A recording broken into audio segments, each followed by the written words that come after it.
آئی جی پنجاب عبدالکریم کا کہنا ہے کہ چینی ماہرین غیر ملکی باشندوں کی نقل و حرکت کے دوران سیکیورٹی انتظامات مزید سخت کیے جائیں گے۔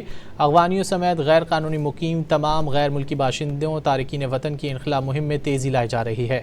غیر ملکی باشندوں کی سیکیورٹی، غیر قانونی مقیم غیر ملکی افراد کے انخلاء کے امور میں پیش رفت جائزہ اجلاس میں آئی جی پنجاب نے غیر ملکی قونصل خانوں، چینی ماہرین اور باشندوں کی رہائش گاہوں، ورک پلیسز کی سیکیورٹی بڑھانے کا حکم دیا۔ آئی جی پنجاب کا کہنا تھا کہ انٹیلیجنس بیسڈ انفارمیشن کے ذریعے غیر قانونی مقیم غیر ملکیوں کی نشاندہی کی جائے۔ بین الصوبائی سرحدی پولیس چوکیوں پر تعینات اہلکار انتہائی الرٹ ہو کر ڈیوٹی کریں۔ آئی جی پنجاب عبدالکریم کا کہنا ہے کہ چینی ماہرین غیر ملکی باشندوں کی نقل و حرکت کے دوران سیکیورٹی انتظامات مزید سخت کیے جائیں گے۔ افغانیوں سمیت غیر قانونی مقیم تمام غیر ملکی باشندوں تارکین وطن کی انخلاء مہم میں تیزی لائی جا رہی ہے۔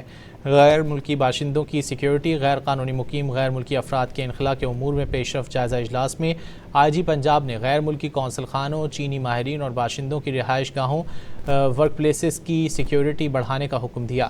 آئی جی پنجاب کا کہنا تھا کہ انٹیلیجنس بیسڈ انفارمیشن کے ذریعے غیر قانونی مقیم غیر ملکیوں کی نشاندہی کی جائے۔ بین الصوبائی سرحدی پولیس چوکیوں پر تعینات اہلکار انتہائی الرٹ ہو کر ڈیوٹی کریں۔ آئی جی پنجاب عبدالکریم کا کہنا ہے کہ چینی ماہرین غیر ملکی باشندوں کی نقل و حرکت کے دوران سیکیورٹی انتظامات مزید سخت کیے جائیں گے۔ افغانیوں سمیت غیر قانونی مقیم تمام غیر ملکی باشندوں تارکین وطن کی انخلاء مہم میں تیزی لائی جا رہی ہے۔ غیر ملکی باشندوں کی سیکیورٹی، غیر قانونی مقیم غیر ملکی افراد کے انخلاء کے امور میں پیش رفت جائزہ اجلاس میں آئی جی پنجاب نے غیر ملکی قونصل خانوں، چینی ماہرین اور باشندوں کی رہائش گاہوں، ورک پلیسز کی سیکیورٹی بڑھانے کا حکم دیا۔ آئی جی پنجاب کا کہنا تھا کہ انٹیلیجنس بیسڈ انفارمیشن کے ذریعے غیر قانونی مقیم غیر ملکیوں کی نشاندہی کی جائے۔ بین الصوبائی سرحدی پولیس چوکیوں پر تعینات اہلکار انتہائی الرٹ ہو کر ڈیوٹی کریں۔